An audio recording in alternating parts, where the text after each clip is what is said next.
When I was 17, I ran away from home and from everything I had ever known. I was sick and tired, living in a town filled with narrow minds and hate. They used to laugh at me, their children called me names, I would run and hide. Hello, hello, hello. And thank you so much for tuning in to A Spoonful of Comfort. I am Claudrine Jackson, your host for A Spoonful of Comfort, trying to remind you and me that we need more comfort in the world nowadays. There is so much darkness and evil in the world, but that's not you and that's not me. We are the ones that give comfort and bring light. So continue to bring comfort. And your comfort for today is that the Lord will make a way. Like a ship that's tossed and driven and battered by an angry sea, when the storms of life are raging and the fury falls on me, I wonder just what I have done that makes my race so hard to run. Then I say to my soul, don't worry, the Lord will make a way somehow. And I know there are people going through something because I talked to a couple of them this morning. People called me with trials and tribulations that they're going through. So we've all gone through or are going through or will go through trials and tribulations. So try to remember that the Lord will make a way somehow. Even when I said, Lord, I know you can't solve this problem. And he said, watch me. So having faith in what God can do is very important. I wanted to tell you about our church services this past weekend before last. We installed our new pastor, and he's real new because he's young.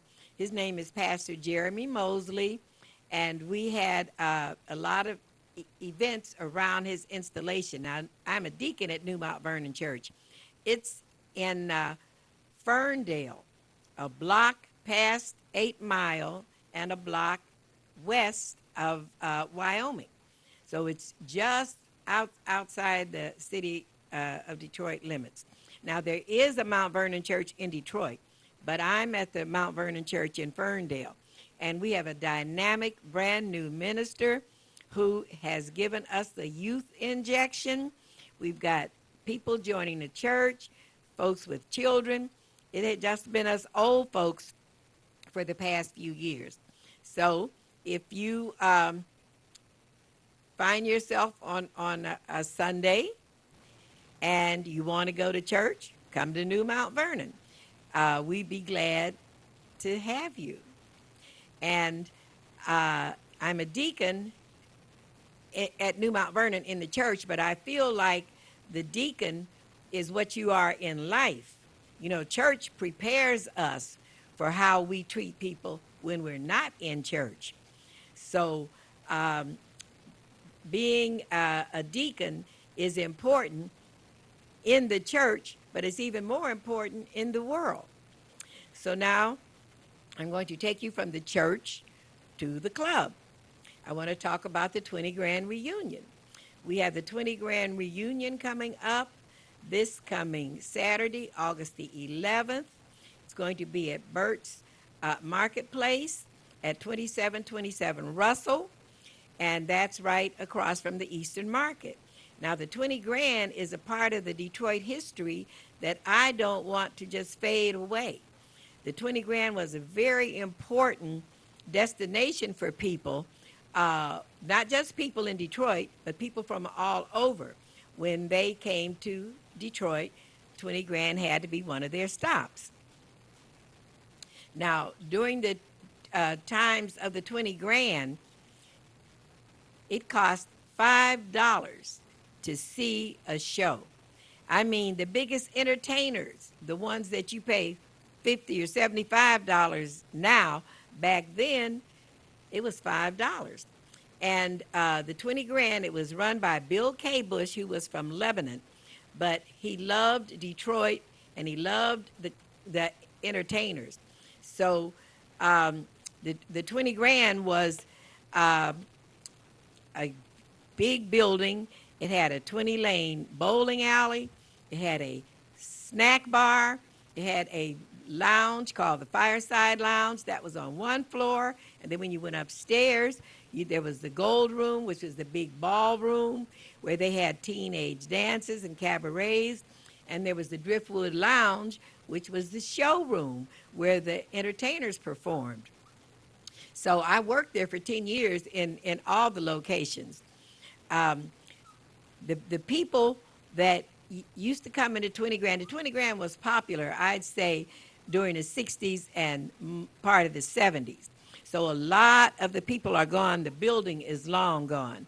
And a lot of the people are gone. So I wanted to do something to recognize the people who are still around and still out and being productive. And it's a part of our history that I did not want to lose. And uh, if you come to the 20 Grand reunion, it's only $20, Burt's Marketplace. If you come, you will hear my new song, a poem that I wrote that my husband sang that was uh, on the shelf for many years, has been resurrected, and is being done by the current bass singer of the Spinners, Jesse Peck, a young man named Trey Cruz, and Paris Delane. And they have taken the song that Purvis did, that I wrote, added their voices to it, and they are releasing it. So you'll hear it at the 20 Grand reunion. And it's called Almost. My first book of poems, Let There Be Light, it was a poem in the book. So I'm going to recite Almost for you again because I'm so proud that something that I wrote 30 years ago is being resurrected and going to be hitting the airwaves soon. It's called Almost. I almost had some money because I almost won. I almost missed the rainstorm. I almost saw the sun. I almost saw my ship come in, but it was not my time. I even almost had a love, and he was almost mine. I almost thought that I could smile. I almost stopped my crying. I almost said, well, I give up. I'm sick of all this trying.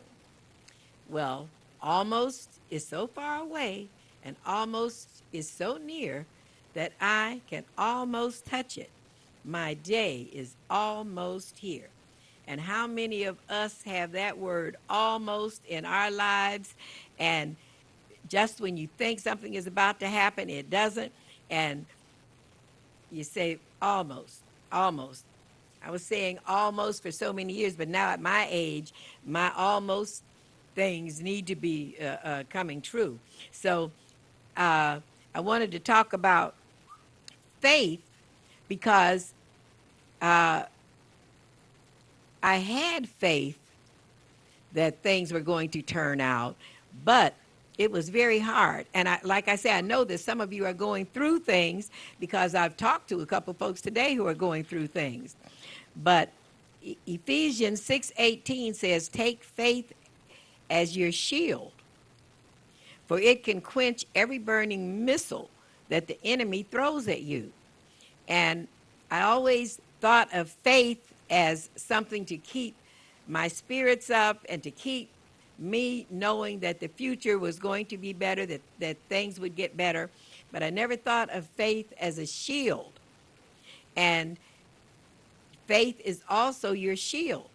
So it's important to have faith. And if you are in a place where you don't see how you're going to make it, because you can't see a way, it doesn't mean that God can't make a way. God is working behind the scenes, and where no visible results appear, God may be doing a great work in the invisible. You may think that you have reached your upper limits, but God can change your circumstances. And I want to say that I am a witness to the power and the glory and the beauty of the Lord. The Lord said, call upon me in your hour of need, and I will deliver you, and you will glorify me. That is true. That is why I'm doing a TV show, other than to make people aware of the Purvis Jackson Foundation that helps handicapped children. And back when I was in the darkness and going through it, I wondered why God had put me into this kind of situation. But they say when we wonder why God has sent us into the dark places, could it be that he wants us to bring a light into it? If we're in the dark and we have a light, then we are supposed to bring the light. I'm going to share with you a poem from my book, Let There Be Light, called The Butterfly. The butterfly, this is not my story. This is an old story. But I took the story and made a poem out of it. But you've probably heard this story before. Now, we know that caterpillars turn into butterflies. So this is during the transition when the caterpillar is turning into a butterfly. It was dark and scary. The butterfly cried. He wanted someone to let him outside. He couldn't get out no matter how hard he tried, and he was real scared that he was going to die. He screamed out for help for someone passing by, but they kept on going, and he continued to cry. He screamed and he cried until someone came along, someone who responded to his frightening song. And he said, with my knife, I will cut your cocoon, and you will be able to fly away soon. I'll set you free. No more need you cry. Now you're free to go. You can fly. You are able to fly. But he couldn't fly because he couldn't fly no matter how hard he tried because his wings were still weak, and they just hung by his side. It's so very sad that his wings were so weak that he cannot fly. Unfulfilled destiny. Had he used his own strength and not sang his sad song, the muscles he needed would have become strong. So there are times when we feel we need help. There are some things that we must do by ourselves. Now, the people that study these insects and animals said that coming out of the cocoon is what makes the butterfly's muscles strong enough to be able to fly. So while they're trying to break out of the cocoon, they're strengthening their muscles, then they can fly. If someone lets them out of the cocoon, the muscles are weak enough that they can't fly. So could that be some of the times what is going on with us? That God is strengthening us so that we'll be able to accomplish what his destiny was for us? And this butterfly could not accomplish his destiny because he couldn't fly. And a butterfly is supposed to fly. So I'm going to take a short break. I will be back with you in a minute. Please stay tuned for a Spoonful of Comfort.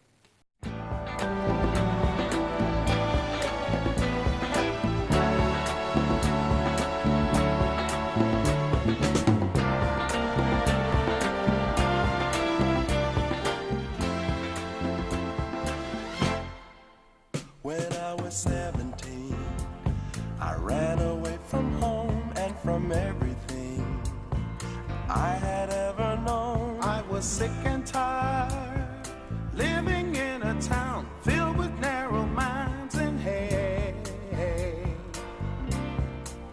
They used to laugh at me, their children called me names, I would run and hide.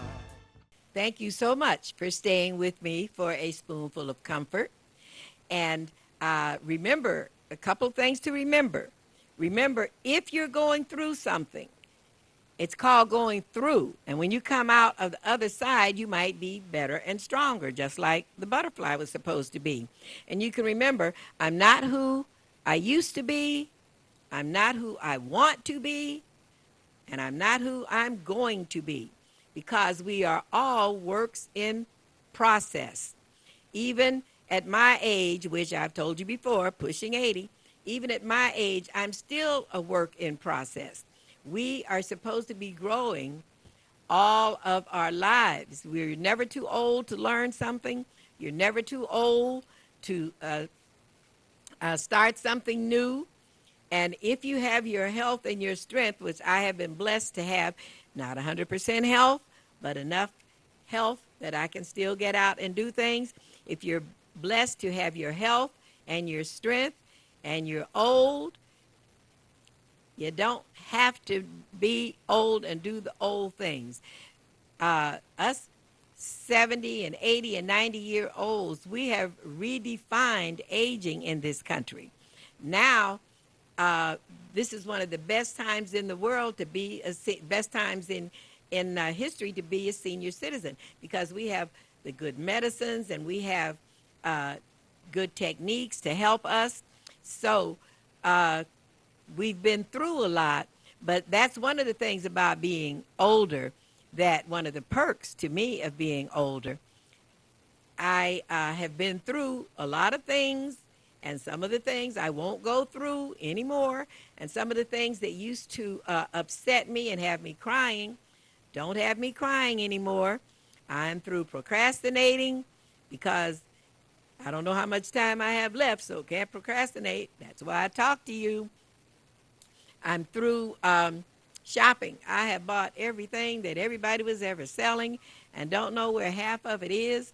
So there are perks to getting older. I don't have to worry about donating my organs. They'll be all used up by the time I leave here. So those of you who are younger, remember, you've got a long life ahead of you. You've got a lot of things that you can accomplish before you get my age. I had shared a poem with you that I wrote before about being older, and I will share it again, except not today. I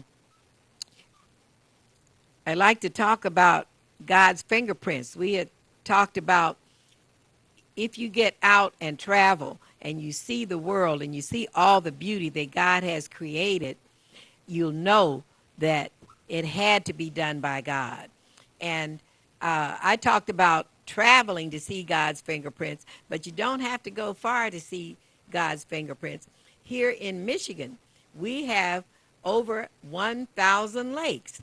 And when you go sit by one of the lakes or on one of the lakes and see the fresh air and the sunshine and the trees and the water, it's such a place of spiritual renewal that you know God did this.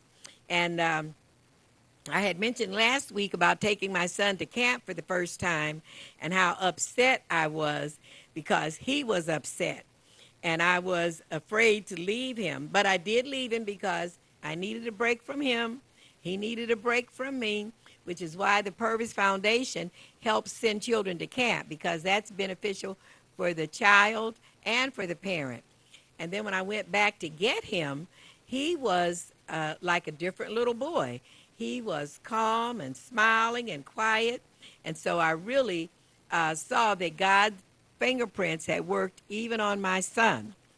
And then we had another camp incident that I wanted to tell you about, because there weren't many camps that took care of people with autism. Even the camps that for handicapped children did not have people with autism. They did not serve them because their behavior was so unpredictable, and some of it was so unmanageable that they did not serve people with autism. So there was a camp, the Girl Scout camp, that my son went to, 1 week out of the year, people with autism could come. You know, the whole summer, they only took people with autism 1 week out of the year, and they only took maybe 10 of them. But then there was the Salvation Army camp. So the Salvation Army camp was specifically for people with handicaps. So I applied to them. They did not take people with autism. Autism was kind of the orphan disability, which is what got me busy being a spokesperson for autism. So a friend of mine started working at the Salvation Army camp as a cook. So she said, well, apply again, and maybe they'll take take your son.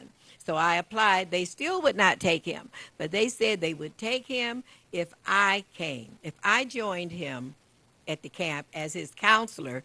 And part of the reason was they did not have counselors that were familiar with people with autism. So I went to camp also. Only time I ever went to camp, I was with PJ.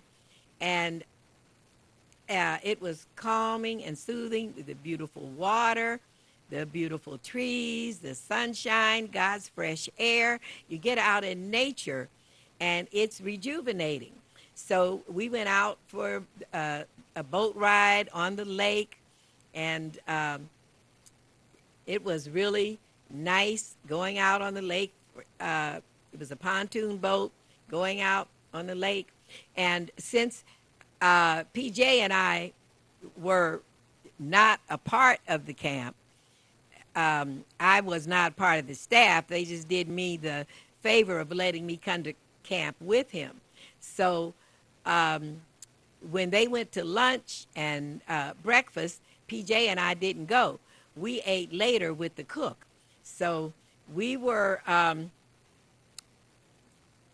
one day they were at lunch, and PJ and I had the camp to ourselves, and we loved that. Well, PJ wanted to go for a boat ride.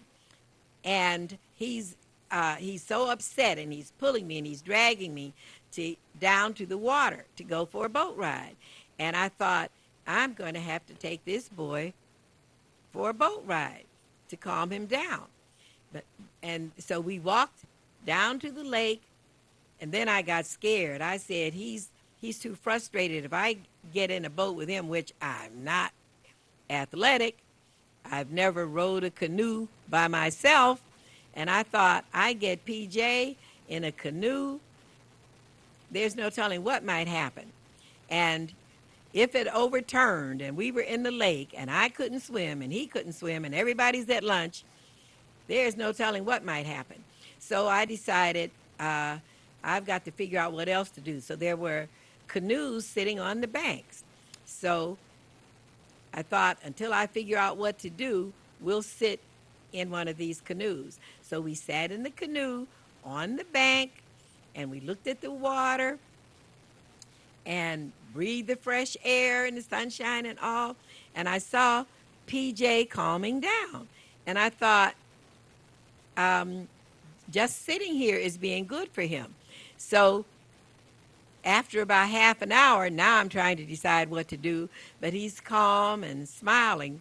So I got out of the canoe, he got out of the canoe, and we walked back up the hill. Sitting on the bank of the lake was just as good for him as being on the lake. So that was something that really surprised me, because I never would have thought that sitting on the bank of the lake would be just as good for him as going for a boat ride. So to him, it was like he'd been on a boat ride. And he was calm the rest of the day, because back during those days, it was hard to keep him calm, as it is with some people with autism. It's hard to keep them calm. So I want to talk a little bit about positive energy. That there was positive energy around all of God's fingerprints. There's positive energy. And I'll share with you another poem of mine called Positive Energy, because I think we need to put positive energy into the world. positive energy? How would it be if we could see positive energy? And I feel that when we go and we see God's fingerprints, that we are seeing positive energy. How would it be if we could see positive energy? The energy that is the key to set us free and keep us young and well and strong and help us bloom our whole life long. Would it be bright like a light to help us make it through the night? Would it sparkle and shine like silver and gold? Would it reveal a lie we've been told? Would it help us not to guess if we should say no or yes? Would it lift us up above the fray and give us the strength to find our way? Would it soothe our spirit and calm our tears and help us wash away our fears? Now, I hope that you agree with me about positive energy, because wouldn't it be nice to see? And one of our scriptures says that energy is God's energy, energy deep inside you. God himself working to bring you pleasure and to bring him pleasure. And that for God to bless us is his pleasure. And isn't that good news, that he wants to bless us? So Proverbs 16:24 says that pleasant words are a honeycomb, sweet to the spirit and health to the bones. So try to remember pleasant words. Some of us, it's very easy for us to give pleasant words, and for some, it's not so easy. So for those of us who it's easy for, that's what we should do. And Proverbs 12:18 says that the tongue of the wise brings healing. And healing words. I read to you last week about something that someone had wrote from one of the guidepost publications about healing words, that I've thought that positive energy and healing words are good for others, but according to what I wrote, what I read, it's good for me. It's good for me. It's good for you to have healing words and positive energy. It's good for your health. So remember, just put a little positive energy into the universe. It's about time for me to go. Thank you for tuning in to A Spoonful of Comfort. May the power of God protect you. May the love of God enfold you. May the presence of God watch over you. Until next Tuesday at 1:30, I'll see you on A Spoonful of Comfort.